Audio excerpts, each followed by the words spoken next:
नमस्कार साथियों। हरियाणा में लोकसभा चुनाव के टिकट वितरण का मामला हो या फिर यहाँ पर राहुल गांधी की रैली का मामला हो, उसमें एक नेता पुरजोर तरीके से विरोध करती नजर आई थी और वो थी तोसाम से विधायक कांग्रेस की किरण चौधरी। उन्होंने लंबी बगावत के बाद अपनी पार्टी से इस्तीफा दे दिया है और वो आज बीजेपी ज्वाइन। तो चलिए इस पूरे मसले पर आपसे बात करते हैं और आपको बताते हैं कि आखिरकार किरण चौधरी के इस्तीफे की वजह क्या रही, उनके इस्तीफे के बाद कांग्रेस को कितना बड़ा घाटा होगा, उनके इस्तीफे के बाद बीजेपी ज्वाइन करने से बीजेपी को कितना फायदा या फिर कितना नुकसान हो सकता है, किरण चौधरी को कितना मान सम्मान मिलेगा बीजेपी में, यानी कि किरण चौधरी का कितना वहां पर बड़ा कद होगा। साथ ही यहाँ पर जो क्षेत्रीय पार्टी के और अन्य नेता हैं वो यहाँ की राजनीति को किस तरह से साध पाएंगे। साथ ही यहाँ पर जो चौधरी धर्मवीर जी हैं, यहाँ से भिवानी महेंद्रगढ़ से सांसद हैं, उनका गढ़ माना जाता है तोसाम विधानसभा, उनको कितनी बड़ी वहाँ पे मतलब कि हानि होगी कि उनका एक वोट बैंक है वहाँ पर। एक तरह से ये सोशल मैसेज भी जाने की आशंका है कि किरण चौधरी अगर बीजेपी ज्वाइन करती हैं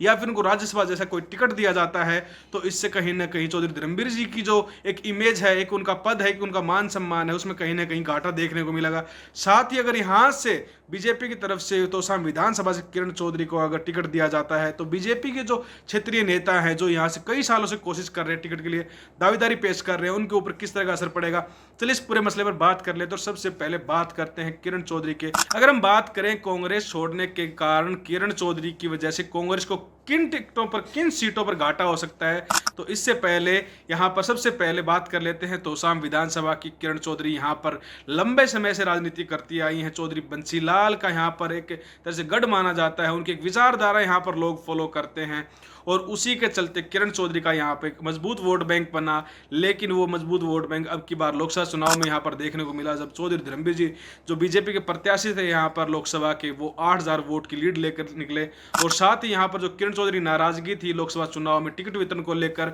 वो भी साफ तौर पर देखी जा रही थी। लेकिन कहीं ना कहीं कांग्रेस को तोसाम विधानसभा से हल्का कहीं घाटा हो सकता है। हालांकि जो कांग्रेस की जो कमान है उसमें एक से एक धुरंधर हैं, एक से एक तीर है उनके पास जो यहाँ पर उनको उतार सकती है। अगर हम बात करें तो सबसे पहले बंसीलाल परिवार से ही बिलोंग करने वाले अनिरुद्ध चौधरी हैं, जो चौधरी रणबीर महेंद्रा के बेटे हैं और बंसीलाल जी के पोते हैं। वो भी एक अच्छे नेता माने जाते हैं और कहीं ना कहीं वो कोशिश कर रहे थे कि तोसाम विधानसभा से वो चुनाव लड़े, तो उनके लिए ये सीट यहाँ पर खाली होती नजर आ रही है और कांग्रेस कहीं ना कहीं उनको यहाँ से नॉमिनेट कर सकती है। कहीं ना कहीं कांग्रेस यहाँ से उनका नाम दे सकती है आने वाले विधानसभा चुनाव में। लेकिन किरण चौधरी को हल्के में लेना कांग्रेस के लिए सबसे बड़ी भूल होगी, क्योंकि वो पुरानी नेता हैं और कांग्रेस में उनका एक अच्छा मान सम्मान था। हालांकि टिकटों का वितरण का मामला हो या फिर प्रदेश स्तर पर जो कमेटी है उसमें मान सम्मान का मामला हो, वहाँ उनकी इतने कोई रुझान या फिर इतना कोई समर्थन वहां पर देखने को नहीं मिला। हालांकि जो हुड्डा जो ग्रुप है वो बड़ा यहाँ पर तेज तरार और हरियाणा की राजनीति में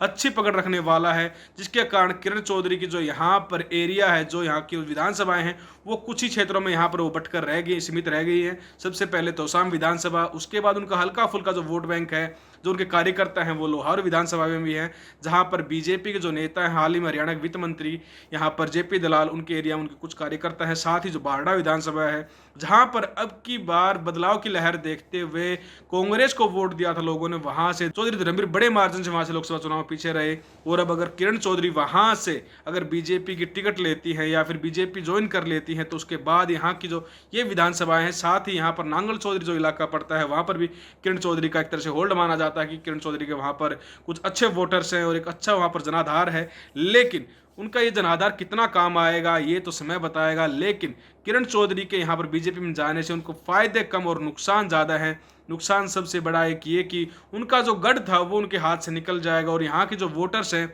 वो बीजेपी के खिलाफ 10 साल की एंटी इनकम्बेंसी के चलते कहीं ना कहीं कांग्रेस या अन्य दलों की तरफ ज़्यादा समर्थित नजर आ रहे हैं, जिसके कारण यहाँ पर किरण चौधरी को बड़ी हानि उठानी पड़ सकती है। साथ ही अगर वो कहीं राज्यसभा टिकट की दावेदारी के लिए अगर बीजेपी में गई हैं, तो वहाँ पर उनसे पहले कुलदीप बिश्नोई अपनी दावेदारी पेश कर रहे हैं। वो अपनी पत्नी रेणुका बिश्नोई के साथ केंद्रीय गृह मंत्री अमित शाह से मिलने भी गए थे, क्योंकि उनके जो बेटे हैं भव्य बिश्नोई, वो फिलहाल आदमपुर से विधायक हैं और अब की बार लोकसभा चुनाव में कुलदीप बिश्नोई की जो दरकिनारी की गई थी उसका खामियाजा बीजेपी को हिसार लोकसभा में देखने को मिला, जहां पर कांग्रेस ने बाजी मारी और आदमपुर से अब की बार कांग्रेस लीड लेकर निकली थी। इसके बाद बीजेपी के दिमाग में भी ये चीज़ लगातार रहेगी कि ऐसे नेताओं को नाराज ना किया जाए जो उनके खुद के हैं, क्योंकि दल बदलू नेताओं को टिकट देकर बीजेपी ने अब की बार सबसे बड़ा घाटा उठाया है। और वहीं अगर हम बात करें दूसरे सबसे बड़े नुकसान की या फिर दूसरे सबसे बड़े सवाल की कि इससे हुड्डा ग्रुप को फायदा होगा या नुकसान होगा, तो साफ सी बात है कि हुड्डा ग्रुप के लिए सबसे बड़ा फायदा है, क्योंकि हरियाणा में जितने भी यहाँ पर कांग्रेस के कार्यकर्ता हैं वो सभी मुख्यमंत्री बनने के जो सपने हैं, जो ख्वाब हैं, वो देखते रहते हैं।